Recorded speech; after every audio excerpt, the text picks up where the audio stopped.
Concours de cristallographie. Introduction. Le club de cristallographie du collège Cluny nous a parlé avec tellement d'enthousiasme de leur travail et de leur découverte l'an dernier lors du concours de l'ACAM que ça nous a donné envie d'essayer de faire pousser des cristaux nous aussi.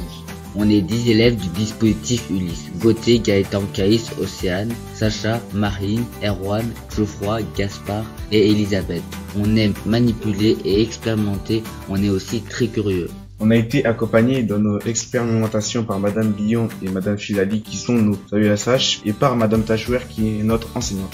On a beaucoup aimé et on partage nos découvertes avec vous dans ce diaporama. Un savoir savant. C'est quoi un cristal? On avait beaucoup de questions. Est-ce que les cristaux sont des roches? Est-ce que les cristaux sont des pierres précieuses?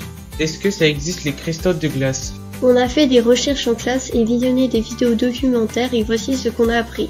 Une roche, c'est une forme solide composée d'un ou de plusieurs minéraux. Exemple, granit. Un minéral, c'est une substance solide d'origine naturelle qui n'est pas organique. Exemple, le quartz. Un cristal, c'est un minéral qui a une structure faite d'atomes qui forment un motif régulier et répétitif. Exemple du maillage cristallin. Des exemples de structures cristallines. Cristal de quoi? Rose des sables. Améthyste. Cristal de glace. Les eaux. Des cristaux dans l'art. On a aimé les œuvres d'Isabelle Lopez Valero. Le saviez-vous? Le mot cristal est issu du mot grec krios qui signifie froid glacial. De le projet. Objectif. Faire pousser des cristaux de chlorure de sodium envoyés par l'ACAM. En fait, c'est du sel. Et mettre en valeur les cristaux de sel dans une œuvre artistique ayant pour thème la mer. Ouh, on a plein d'idées, mais il faut d'abord faire pousser les cristaux. Comment faire pousser des cristaux de sel en classe?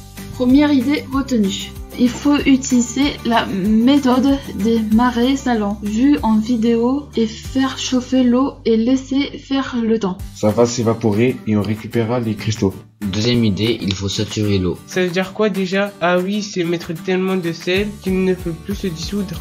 Troisième idée, le sel c'est blanc. Peut-être qu'il faudra ajouter des colorants de couleur bleue pour la mer et de couleur rouge, jaune, orange pour les poissons et crustacés. On va essayer. Ce serait bien aussi d'ajouter des coquillages dans les pots pour voir si ça pousse dedans, ça ferait joli. Le matériel, le chlorure de sodium. Des pots en verre. Un verre mesureur. Une balance de cuisine. De l'eau. Une bouilloire électrique. Les baguettes pour touiller. Des colorants alimentaires. Les coquillages.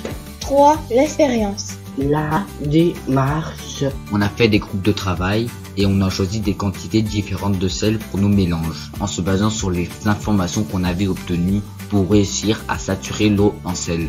Après 2 semaines. C'est lent, mais on est très content, car des choses se passent dans nos pots. Enfin, le sel fait des sortes de croûtes. Est-ce que ce sont des cristaux qui poussent? On n'est pas sûr. Ça a quelle forme, les cristaux de sel? C'est carré? Pour le moment, c'est beau, mais il n'y a rien de carré. On va devoir patienter encore. Au fil du temps. Peu à peu, des carrés se forment dans nos pots. Et puis ça y est, le sel se cristallise en petits cubes et on est très fiers d'avoir réussi. On a remarqué que les cristaux de sel avaient été plus lents à pousser dans les pots contenant des colorants ou dans ceux contenant des coquillages. 4 pour conclure. Conclusion. Nous sommes très heureux et fiers d'avoir pu participer à cette aventure scientifique. Nous avons beaucoup appris et nous avons aimé nous questionner, chercher, manipuler, découvrir et créer ensemble. Nous aurons le plaisir de vous faire découvrir notre œuvre commune sur le thème de la mer lors de votre visite sur notre stand. Rendez-vous le 4 juin pour une belle rencontre avec tous. Merci à nos AESH et à notre enseignante de l'Ulysse. À Madame Madeleine et son club de cristallographie au collège. À Madame Marine Laurencic, notre marraine. Et aux organisateurs du concours. On reviendra l'an prochain, c'est certain.